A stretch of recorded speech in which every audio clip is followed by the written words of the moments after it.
یعنی آپ نے ان سے فرمایا کہ میرا اور تمہارا رب وہی ایک اللہ ہے جس نے زمین اور آسمان پیدا کیے اور ان کی دیکھ بھال رکھی ہوئی ہے، کوئی دوسری چیز اس کی خدائی میں شریک نہیں۔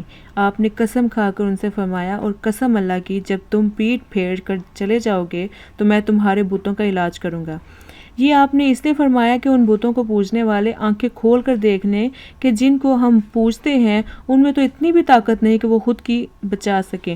اللہ تعالیٰ ان بتوں کے بارے میں فرماتے ہیں، اور اگر مکھی ان سے کچھ چھین لے تو اس مکھی سے اس کو چھڑا نہیں سکتے۔ حضرت ابراہیم علیہ السلام نے جب اپنے باپ اور قوم کے لوگوں کو بت پرستی سے روکنے کے لیے پورا زور لگا دیا اور کسی قسم کی نصیحت کا ان پر کوئی اثر نہ ہوا، تو آپ نے سوچا اب مجھے اپنی تبلیغ کا طریقہ بدل کر دوسرا رخ اختیار کرنا چاہیے، تاکہ لوگ لکڑی اور پتھر کے بتوں اور ستاروں کے بارے میں بھی جان لیں کہ وہ کچھ نہیں کر سکتے۔ جب رات ہو گئی اور تاریکی چھا گئی تو حضرت ابراہیم علیہ السلام اپنی قوم کے پاس آئے۔ آپ نے آسمان پر ایک ستارہ دیکھا تو فرمایا، یہ ستارہ میرا رب ہے۔ جلد ہی ستارہ ڈوب گیا تو آپ نے فرمایا، میں غروب ہونے والوں کو دوست نہیں سمجھتا۔ پھر جب چاند نکلا اور وہ چمک رہا تھا، آپ نے فرمایا، یہ میرا رب ہے۔ لیکن جب وہ بھی ڈوب گیا تو آپ نے فرمایا، اگر میرے رب نے مجھے راہ نہ دکھائی ہوتی تو میں ضرور اسی گروہ میں ہوتا اور راہ راست سے بھٹک جاتا۔ پھر صبح ہوئی اور سورج نکلا تو آپ نے فرمایا، میرا رب تو یہ ہے، یہ سب سے بڑا ہے۔ لیکن جب شام کو سورج غروب ہو گیا تو آپ نے فرمایا، اے میری قوم، تم جن چیزوں کو اللہ کا شریک ٹھہراتے ہو میں ان سے بیزار ہوں۔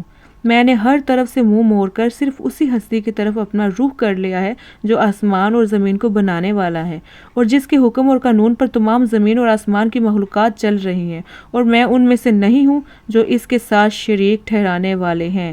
آپ نے تبلیغ کا یہ طریقہ اختیار کیا، ان پر واضح کیا کہ معبود صرف ایک اللہ ہے، وہی ساری کائنات کا پیدا کرنے والا ہے، وہی خالق ہے، وہی مالک ہے، ہمیں صرف اسی کی عبادت کرنی چاہیے۔ ایک دفعہ حضرت ابراہیم علیہ السلام نے اللہ تعالیٰ سے عرض کیا، اے پروردگار، مجھے دکھا کہ تو کیسے زندہ کرتا ہے۔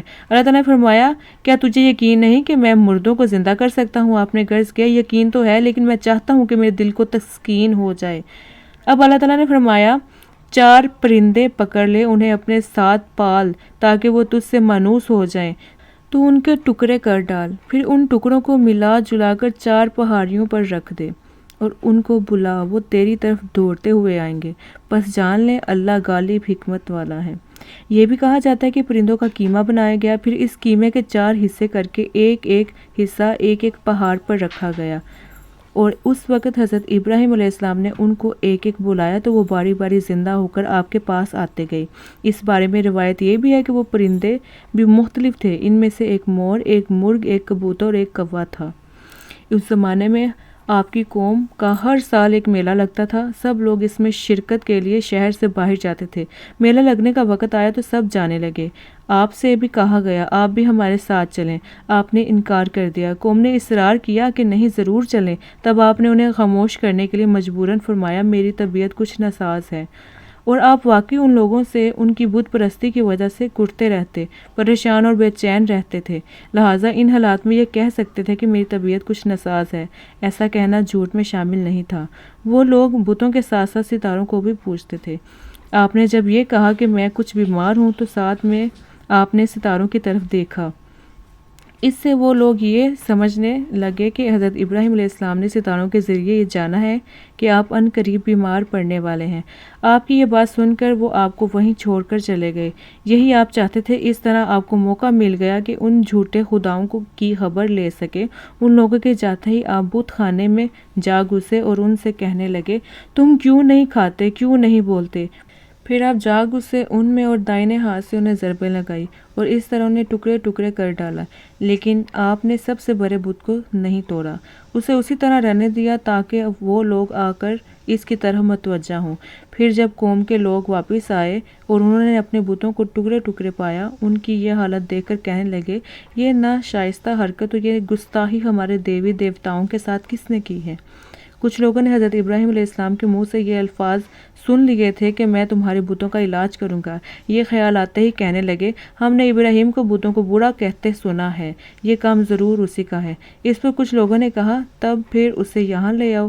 ان میں سے کچھ گئے اور حضرت ابراہیم علیہ السلام کو لے آئے۔ پھر آپ سے پوچھا گیا، اے ابراہیم، کیا تو نے ہمارے معبودوں کے ساتھ یہ توڑ پھوڑ کی ہے؟ ان کی بات کے جواب میں حضرت ابراہیم علیہ السلام نے فرمایا، یہ حرکت ان کے اس بڑے نے کی ہے، اگر یہ بول سکتے ہوں تو خود ان بتوں ہی سے پوچھ لو۔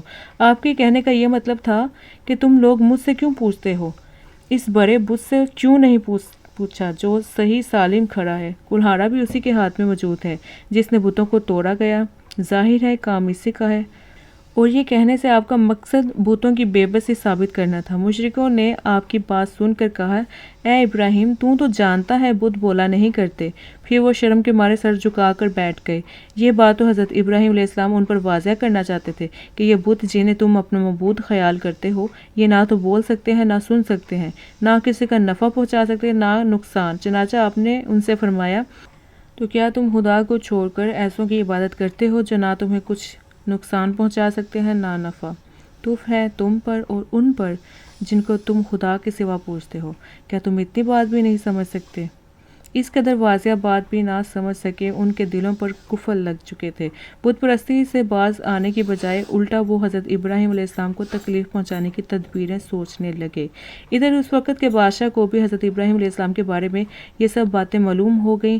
وہ اپنی بادشاہیت کے لیے فکر مند ہو گیا، اس لیے وہ بھی ان مشرکوں کا ساتھ دینے کے لیے تیار ہو گیا۔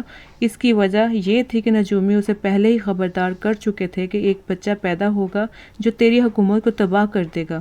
وہ بہت خوف زدہ تھا، چنانچہ اس نے حکم دیا، ابراہیم کو میرے سامنے حاضر کرو۔ اس کے سپاہی حضرت ابراہیم علیہ السلام کو اس کے دربار میں لے آئے۔ باقی سب نے نمرود کو سجدہ کیا۔ آپ سیدھے کھڑے رہے، آپ کے سامنے سر تک نہ جھکایا۔